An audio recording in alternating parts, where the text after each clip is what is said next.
All right, man, we back in the building with More Life With Chodie, man. We got another guest on the show today. Go by the name of Maul, my brother-in-law, my sister's husband. How you doing today, brother? Another day, baby. Another day. Blessed to be on top. What's yourself, bro? I'm doing good. I'm blessed, bro. The ep we gonna talk about today, bro, is called More Than Blood. So won't you go ahead and give the people a brief description about yourself? Pretty much like you said, man. I'm your sister's husband. You know what I'm saying? I'm from South Carolina originally. It'd be a little difference right there. We do things a little bit different than y'all. I was in the military. That's why I actually met Kiara. I met Kiara in the Navy 2014. And we've been together since then, man. We're kicking it since then. Got 3 kids. Yeah, man, we a military family. So even though I'm out now, we still moving about. But we still try to remain that connection. And like, this is our first year with y'all down there at the Christmas thing, man. Right. How you enjoyed it? Man, like we ain't did that whole little get together type thing in a little minute, man. So it was a blessing to see two sides of the family, not even blood, just come together for a good cause, man. So I really appreciate that. And even Thanksgiving, about 2 years ago we did that Thanksgiving? Yeah, about 2 years ago. Man. Yeah. That meant a lot too, man. So it was always dope for that, man. That was dope, man. We'll get straight into it, man. Who was your biggest influence on you growing up in South Carolina? Man, your sister can answer this for me, man. My grandfather, man. Wasn't even my blood, bro. Like when I tell you, bro, like I think about it, I instantly start crying. I'm gonna be strong for this one, man. But man, like everything. Tie. Keep a wallet on you as a man. Watch how to drive. Took me to my first girlfriend house. Milestones, bro, since I was 5. He had passed when I was 17, bro. Since then, bro, I ain't never been the same, man. Right. About how that hit you, man. I mean, what type of toll that had on you? Man, you know, how can I say it, man? It hurt me. And like I said, I still hurt to this day, man. But it taught me a valuable lesson, man. So I say how it hurt me was last time I spoke to him, we was actually in an argument. It was real hard on me, man. That's kind of, that kind of rubbed off on me now. Kind of hard on my kids in the same fashion. But when he was hard on me, he was setting the standard, right? You know what I'm saying? Okay. He was setting the standard, right? And I was young, I was immature, I didn't really understand that. And so I was about 17, so I'm feeling myself. You know how that be, bro. Like, you ain't about to talk to me like that, not a tough way, right? Yeah. So we had gotten to a little argument, and then 3 days later, I'm in class. My pops called a class, and so the teacher's like, "Hey, telephone." I'm like, "What? Right, who calls somebody in the class, right?" So he told me, Fred was his name. He said, "Fred just passed." I hung up the phone. I'm good. I sit down. And instantly, bro, out of like probably 30 minutes later, not even right then and there, done, right? Because I'm thinking of the last conversation I had, man. I told him, "F you." I'm good, bro. I'm good. That's the last words I said to him. But I say all that to say this, the valuable lesson that I learned from that, bro. Tell all the people that mean anything to you love them. I never said those words to him because it was always that man little aspect. I got to be a man, bro. Like that love stuff is sweet. So now I get off the phone with everybody. I don't care if it's my partner, my wife, my mama, my kids. I love you because you don't know if that's going to be the last word you say to them, bro. It wasn't really your grandfather. It was somebody who just stepped up and took that role and really molded the man you are today. 100%. Wow.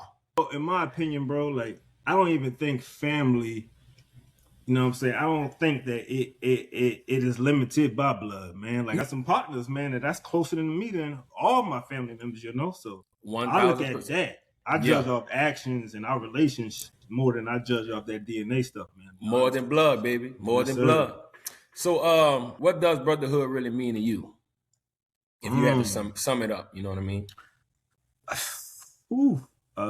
Male accountability, I would say, man. Accountability partners, right? You maneuvering through this world. And as black men, see, now we talking about a whole different thing because you got manhood, period, right? And you got black manhood. We judge by 2 different scales, right?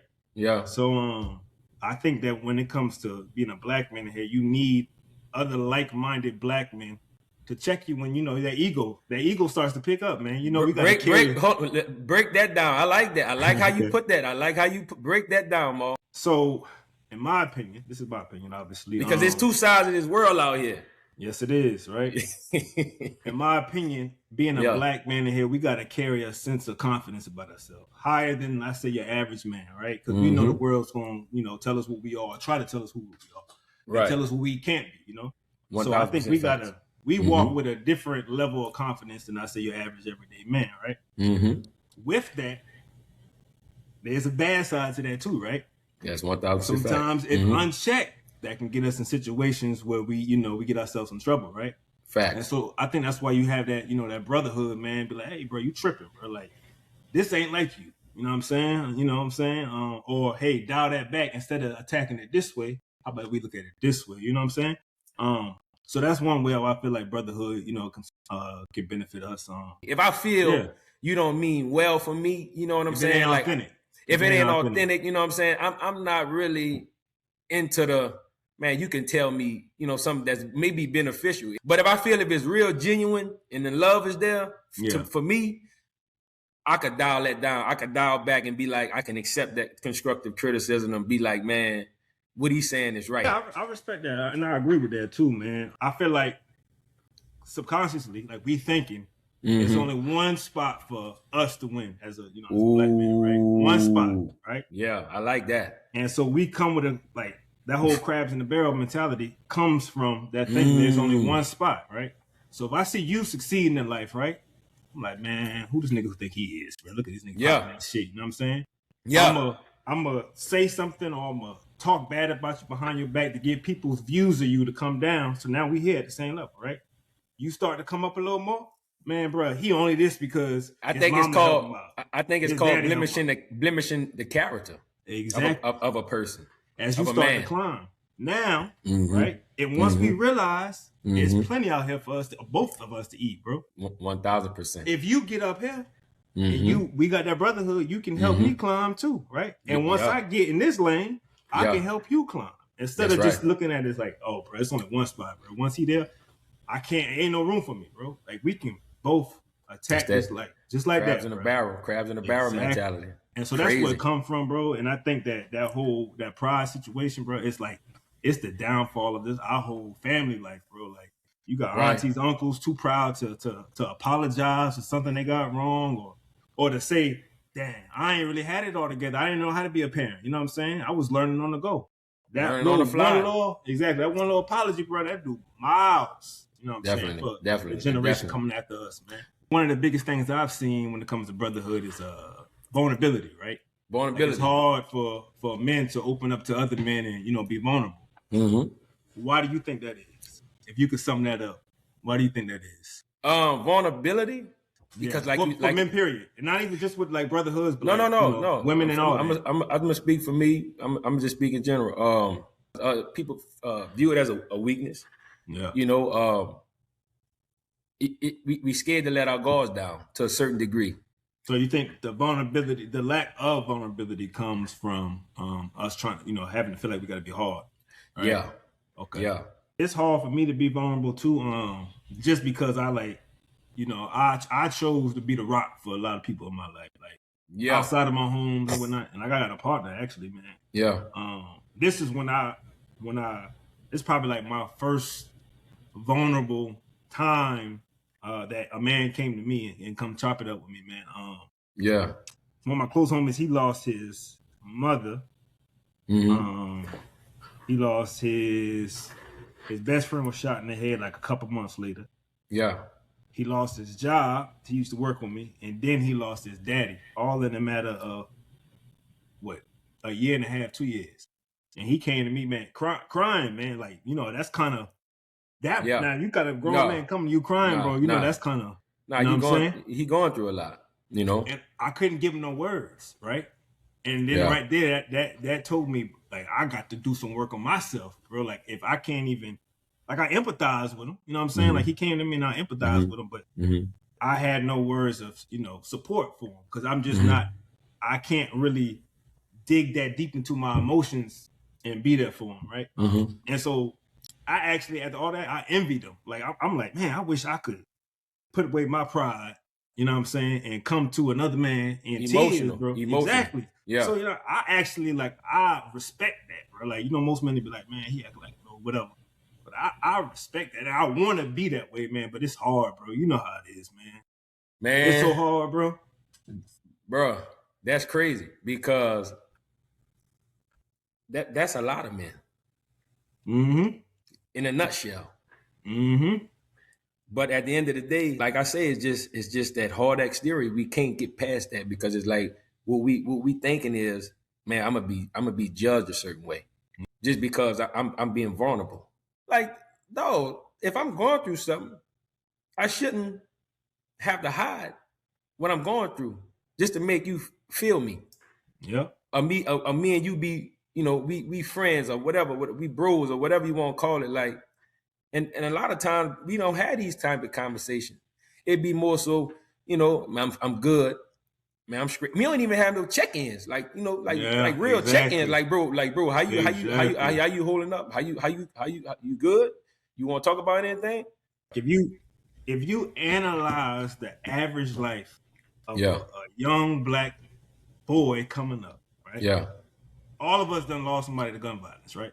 Oh, definitely. Oh, sure. Yeah, definitely. I lost a lot of family members and friends, right? Yeah. And if you look at it, I was in the military. Peep this out now. They got a thing called generalized anxiety disorder, and they have post-traumatic stress disorder. Mm-hmm. If the government or the VA, is willing to pay you up to $4,000 a month for your anxiety and your post-traumatic stress disorders from being in the service, from losing people or being in the middle of a gunfight or being around an explosion or being around somebody getting shot, right? They say they see it as that serious. Imagine all of these young boys coming up that have seen these, get no help, no therapy, don't got nobody to talk to. There's no help for them, bro. Like, there's none. It's just suck it up. Keep going. But man, we got these grown men going in these therapy offices crying from things they didn't seen or somebody that got shot. And they're getting paid for it because it's that serious. But in our community, it's it'll be all right, bro. It happens all the time, bro. Oh boy, You know what I'm saying? Like, yeah. That's sad, bro. Like, we don't realize it because we living in this. It's so normalized, bro. Yeah, it's normalized. It's sad, bro. Like, it's sad how we don't slow down. I agree with you. Really I agree with you. Analyze the stuff that us, we go through as kids, man. And as we I agree with you. I agree with you. What makes somebody solid to you? A person that does what they said they're gonna do. That's one. Right. Mm-hmm. A person that can think with two perspectives, able to see outside of their own. Right. I respect somebody that is who they are. I don't even care if it's disrespectful. If that is you, and you stand 10 toes down on it, I can respect it. I don't mean that you solid minds, but I can respect it. Respect it. Okay. I'm like, okay. I respect that, man. And I know what to expect from you. You know what I'm saying? Okay. I know what to expect from you. Right.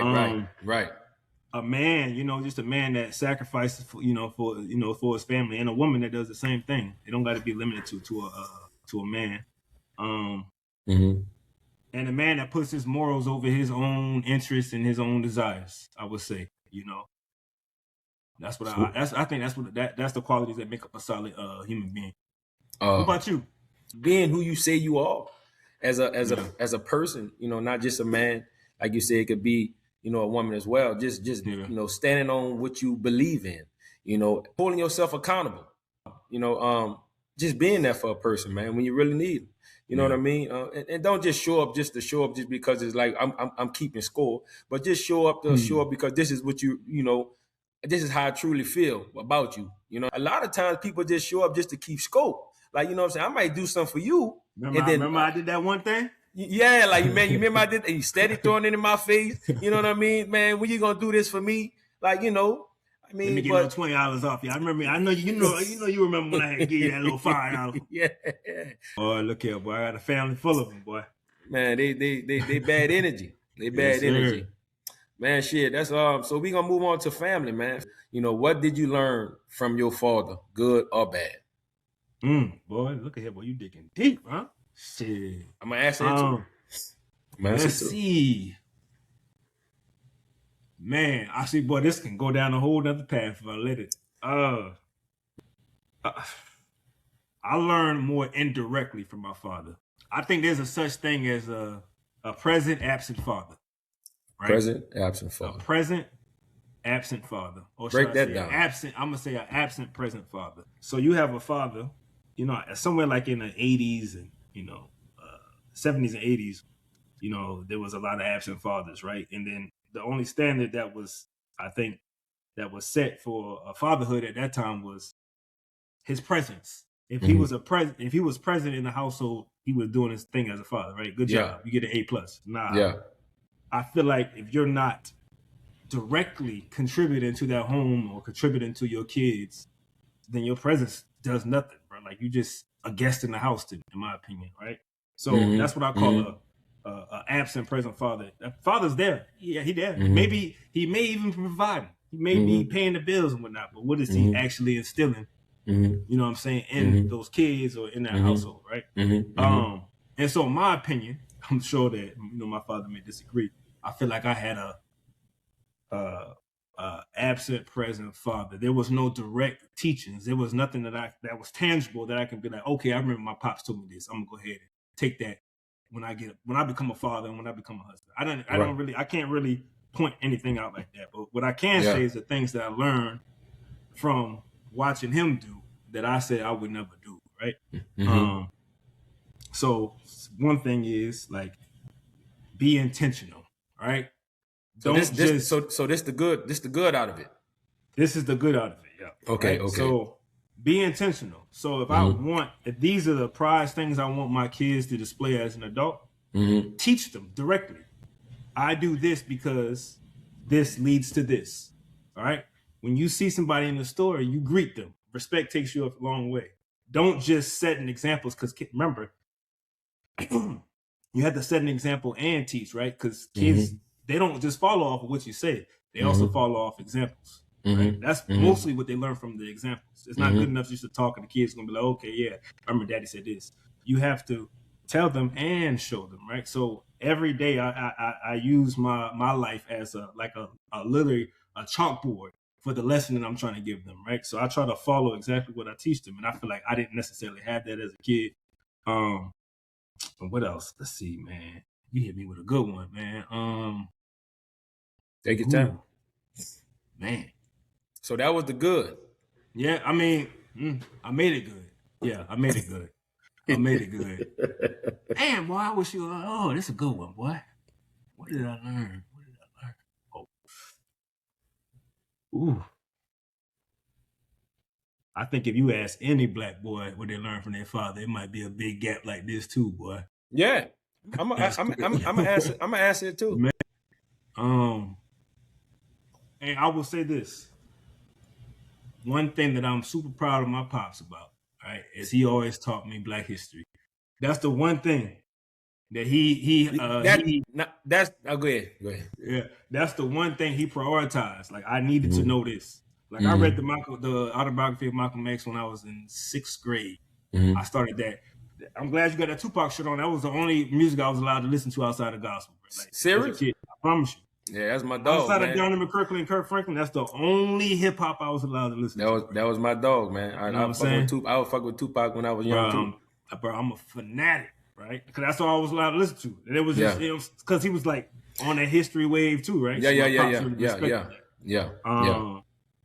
So I would say that's, bro, honestly, bro, and I hate to do this way because I love my pops, bro, but that's all I got, man. That's all I got. My fault. I know. I'm gonna go ahead and talk about the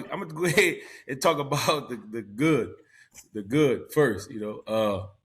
One thing he always taught me, man, is take pride in what you do. Be a man, stand on 10, but he got a lot of bad qualities. Yeah. Me growing up underneath his order, it wasn't all good. You know what I'm saying? I seen a lot, you know what I'm saying, in the household, dealing with my mom, dealing with relationships, dealing with abuse. You understand what I'm saying? All that, you know what I mean? So Yeah, I went through a lot, bro. It's like, people look at my situation and be like, well, damn, that's I only see he went through what he went through, but dog went through a lot, bro. You know what I'm saying? So he didn't like you say, indirect, direct, showing, like actually showing, showing what you have to do and when to do it, how to do it. Yeah. No. So would you say that you had a absent present father?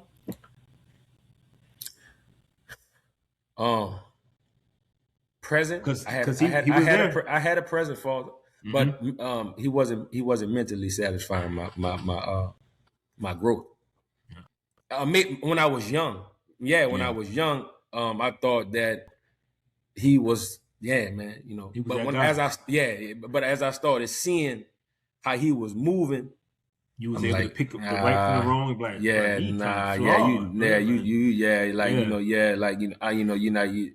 you're not doing what you're supposed to be actually doing. But at the end of the day, who am I to judge? You know what I'm saying? I'm nobody to judge, because we all got our own, cross that we got to bear at the end of the day. But just me looking in, not out looking in, but looking in, because I'm inside the home.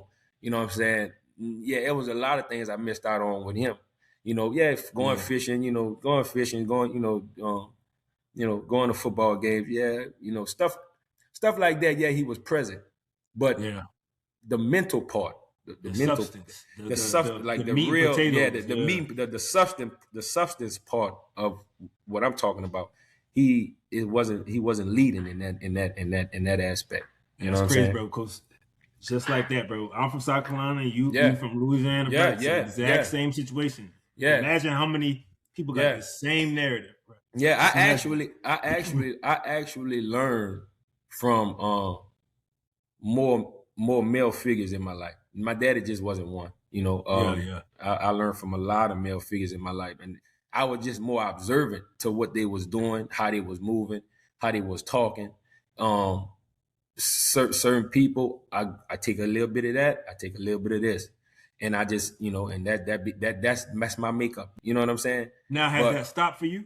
Like that sponge-like mentality, has that stopped, or you still do that to this day? Today it's not like it was before. Oh. When you young, you looking at it like, damn, I won't be like that. You know what I'm saying? But now we that's us.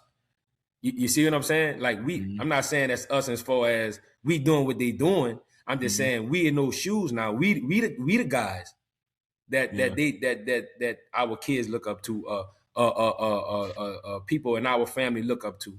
You understand what I'm saying? So now we got to set the tone. You know what I'm saying, for the family. I think you misunderstood my question. So when I said that sponge-like mentality, has that stopped? I'm saying, do you still have other people in your life right now that you could be a sponge and keep your ears open? Yeah, most definitely. Yeah, I'm still learning, bro. We definitely in the learning business, because at the end of the day, we don't know it all. You know what I'm saying? And if you stop learning, then it's like you ain't growing. That's what separates us from this older generation. They think they had it figured out, and they was closed ears to anything coming in, right? And we like literally still trying to learn. You know what I'm saying, trying to be the best versions of ourselves. Right? I'm still trying to figure it out. Yep. And I think that's vulnerability right there, bro. The fact that you even said it. No, I don't have it all figured out. You know what I mean? And as long as God put my body to keep going every day, that's just more chances of me to get it right. You know what I mean?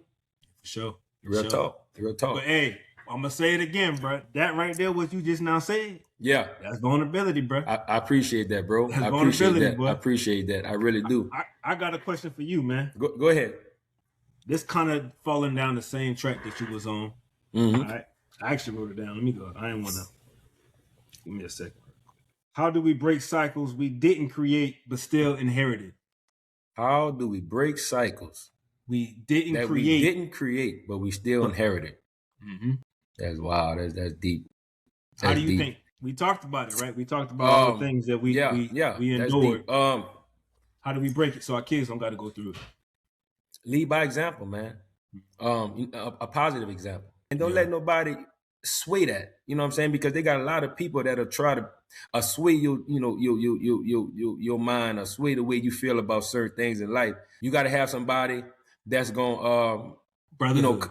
there you go, bro. Man, come on, man. Come on, bro. That's what we on, man. That's what I'm talking about. You got to have that brotherhood.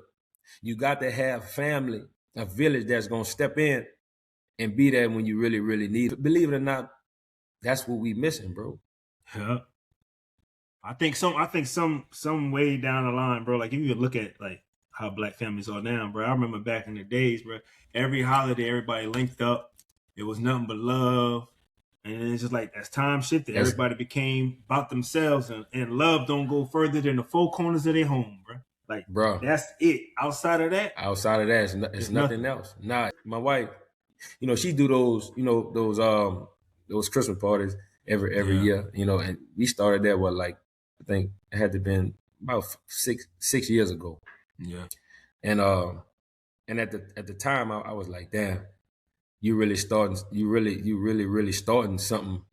You know what I'm saying? I didn't see it right then and there. I'm like, no, it's really nice. It's really big, bro, because at the end of the day, some families don't do that no more, man. I can remember back in the day, dog, we was going by my grandmother's house. Mm-hmm.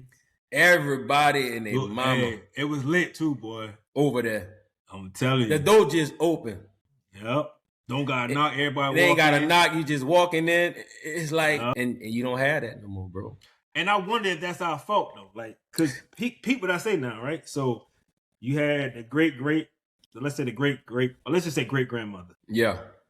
The grandmother learned from the great grandmother, and she made it. You know what I'm saying? She brought it forward, and she had it for her people that came after her, right? Definitely. And then the aunts more than likely learned from the grandmother. Yeah. And they paid it forward.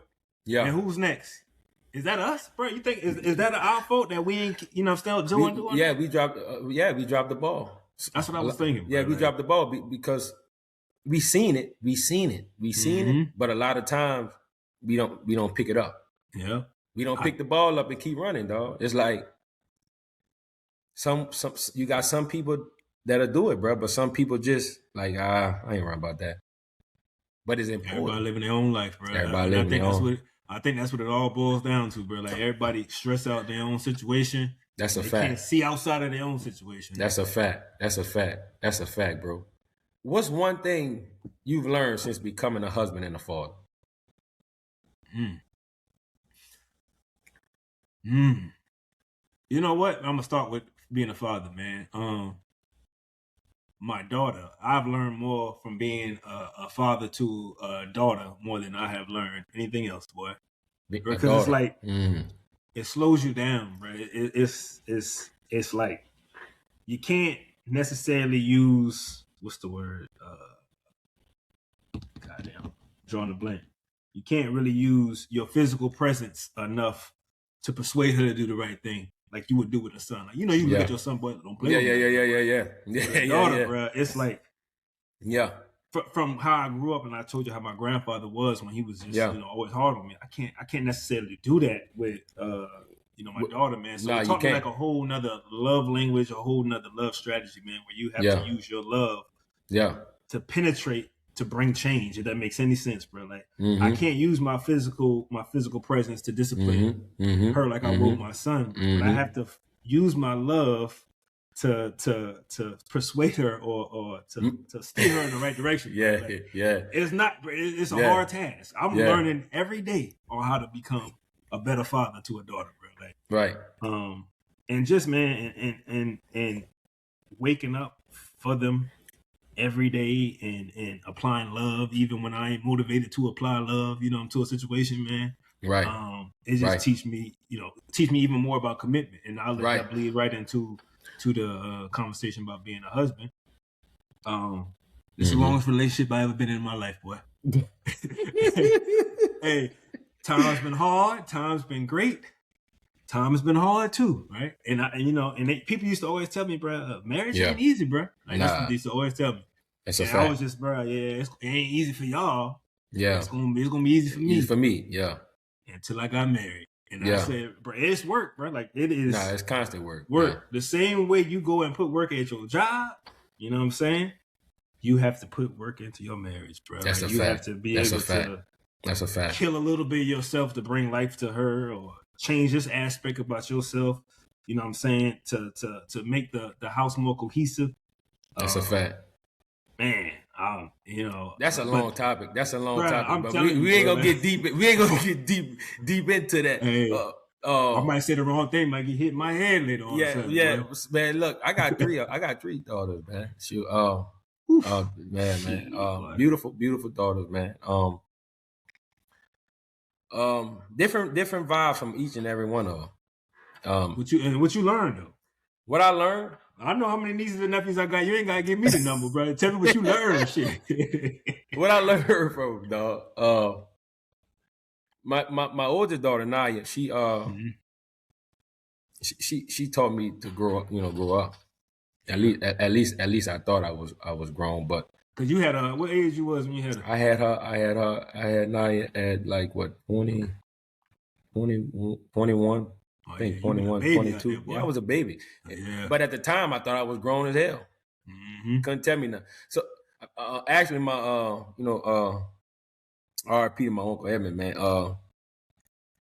I had my grandmother was living in Franklin at the time, Franklin, Louisiana, when he had came down. Mm-hmm. And I thought I was doing my thing. I thought I was the shit. I had, you know what I'm saying? I had me a car, rims, I had me money, I had everything that possibly a young man could probably have at that time. This had to been like 07? Yeah, about 07. Yeah. Yeah, I already know that era, boy. I already know that era. Man, so he came down to see my grandma, his mama, and I said, man, I'm a man. I forgot how the topic of conversation came up. But I'm like, man, I'm a man. He told me, he said, man, you ain't no man. Straight up. And I'm like, I'm like, hold on, what you mean? He like, you ain't a man. Staying with my mom, you ain't no man.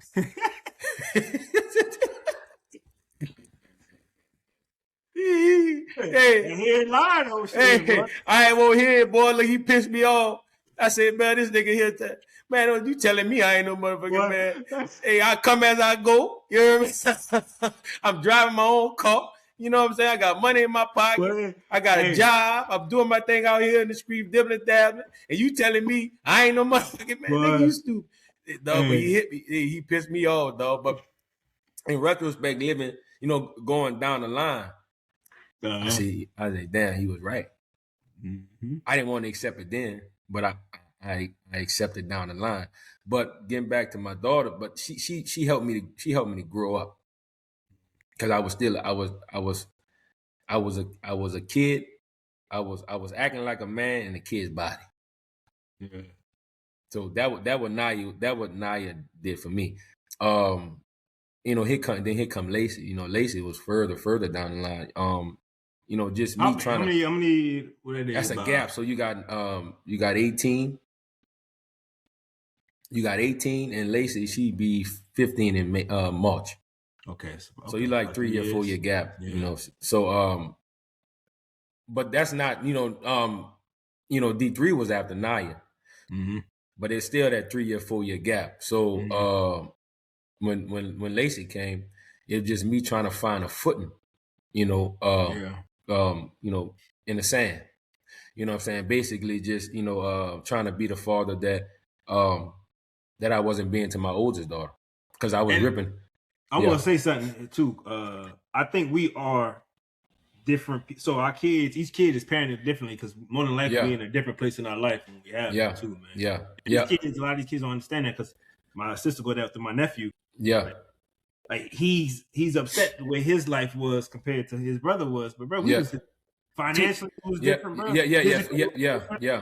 Spiritually, mentally, all that, we was different, bro. You can't compare it, Yeah. So my Naya loved the ground I walk on. I was to her, it was like we had everything we need. Yeah. But as time went on, I could see the lack on her face, the frustration, and I don't think it came from me. It just came from the dynamics of our family. Yeah, for sure. Because I got married. I had kids. She probably feeling a little rebellious to a certain degree. Because dad not in the house. You see them in the house every day. Yeah, you know how that go. Yeah. And she never said this to me, but how that make you feel? I know that make you feel some way it down, tugs at me because it's like, as a father, I want you to know Dad love you and I care about you, but the disconnect, when I know I was there to a certain degree, and I'm not gonna shine a light on me like I was, like I was there fully. Yeah. In my mind, I was there. I felt like I was there fully, but in her mind, it may be something totally different. You see what I'm saying? So that's just a topic of conversation, maybe that we can have.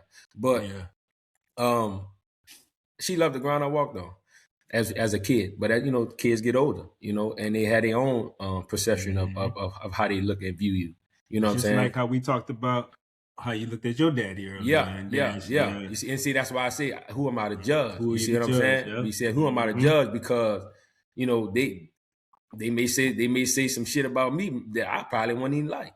You see what I'm saying? But just me, when Legecy came around, it's just me trying to get it right. You know what I'm saying? Get it right as a father having my second daughter. And then when Leah came around, she just changed. She just pretty much changed my heart. Like, firecracker. Yeah, firecracker. Yeah, that's what my daddy called us. But when she came around, it's pretty much like it's another form of night. You know what I mean? Yeah. Like, just love the ground I walk on. I don't do no wrong in her eyes. You know what I'm saying? That type of time. But like you say, even when it come down to the wife, it's work. They ain't gonna like that answer, but it is what it is. What does success actually look like to you? Success. Boy, you asking them questions today, boy. Yeah. What does success actually look like to you? Ask me before I had kids. And look, not how social media view it. Oh yeah, because, I don't pay that no mind. Yeah, because that a lot of that be capped. But how you view success, actually, how you view success, bro. Boy, I'm glad you asked me that question, right? So before I had kids, I would say 100%. Yeah, I got to be making X amount of money, right? I got to have this. I want to put my mama in this type of place. And blah. Yeah. All that. That's what like success looked to me. Yeah. I had kids. I lived life. I worked these jobs. And like Bob Marley said, bro, numbers is endless. The number that I set for myself at probably like 21. Yeah. I already passed that goal. And guess what my mind did automatically? Yeah. I want more, right? Well, that's what numbers is endless, bro. So it can't be money. Money cannot equal. Hold on. Let's stop that. Why people think that though? Why people think money is going to solve your problem? I'll tell you right now. Yeah. My life won't be valued until my kids becoming adults, right? And when I'm here, I'll explain here in a minute. When my kids grow up and they make their own decisions based off their own free will, and I see where some of their actions took them, and the person they end up being, then I can judge my success, because that's really the only thing that I want for my legacy. I like my that. Kids turn. I like that, and I'm dead. The next question gonna fall right into this. I like that. Like how my kids turn up. Like my kid is a solid person. My kid puts his morals and his principles above his own interests and desires, like I said earlier. If my kids end up that way, bro, I live the fruitful life, my nigga. I can go right now and I can go wherever God send me at, bro. That's with dope. Peace. That's with dope. Peace. That's dope. That's where I'm at in life right now. Ask me 10 years ago, I wanted this. I wanted this type of car. I agree with this place. I agree with now, man, I just want my kids to be successful and be good people. When I say successful, I'm saying good people, bro. I agree with you. I agree with you, and you broke that down perfectly. What kind of legacy do you want to leave for you and your family? There you go. That's it. I answer, but I dig a little deeper. Dig a little deeper in it. What kind of legacy do you want to leave for your family at the end of the day? When you said and go, when you dead and gone, what you want them to say? All I want them to say, man, when I'm gone, I ain't gonna have no funeral. I say that bread, just burn me up, boy. Sprinkle my ashes. Cremation, man. Ain't no need for all that money, man. Just I hope that I left back a selfless, what's the word? a selfless spirit that I pass down to my kids, right? I just hope that they go out and in the same way that I give into others, I hope they replicate that. I hope they pass that down to their kids.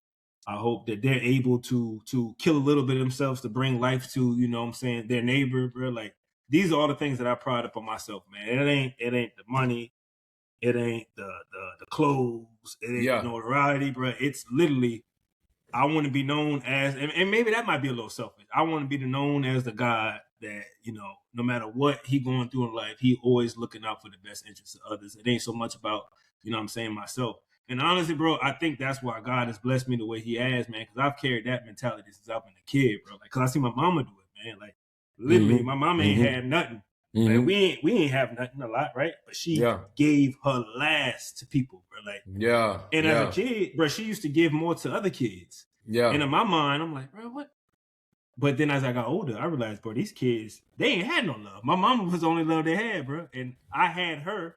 So she knew I was straight, bro. So she was applying that to other kids, bro. So, you know, as I got older, I saw that, man. And I literally, you can ask Kiara, I do that to these kids that I meet on a daily basis. Like, you know, I coach football, bro. There's a few kids that ain't got a father. I try to be that male voice for them, or take them out to eat. You know, I try to do that, bro. And so my goal, my legacy is that right there. And I hope my kids replicate that as they grow older and their kids replicate that.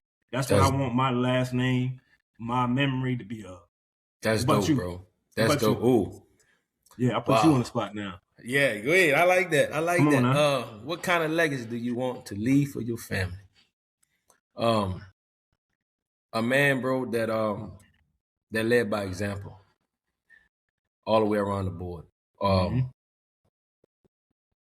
Anytime they needed to come talk to me, and I know I got, because my Crystal tell me this all the time, that I got this hard exterior. It's hard to get through to me sometimes.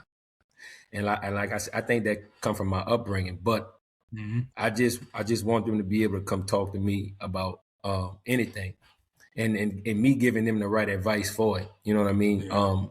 But just being a good father, man, being a great father, being a great husband. At least try to, because like I said, we all human. We ain't gonna always get it right. But we strive for perfection. You know what I'm saying? And the only way you can get that is you just keep going through the motions. So just, you know, going through the motions, getting it right, just being there for people when it's time. You know what I'm saying? When it's time for me to show up. You know what I mean? And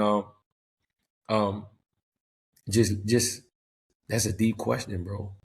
You asked it, bro. All I did is flip it on you, bro. That's a deep question. That's a deep question, man. You pretty much answered it. But name got to go on the wall. Got to put your name on the wall. Got to put your last name on the wall, baby. Because at the end of the day, that jersey gonna get hung up. Yeah. So it's what you do. It's what you do on the field. And the field is life. Yes, sir. I like that. You feel what I'm saying? I like that. Steady showing up. And what them stats look like? Like I said, like we ain't keeping scope, but you better trademark that, boy. Yeah, but ball, look, we ain't keeping scope, but it's the stats that it really adds up. Yeah, you know what I'm saying? So you know, what difference did you make in how many lives? You know what I'm saying? I like that one, boy. And you better hurry up. I might put some paperwork on that one, boy. I ain't gonna lie to you. Oh man, look, I got a bonus question for you. We gonna get on out of here. Yeah, what you got for me, man? If you had one message for me as your brother, what would it be? What would it be? Boy.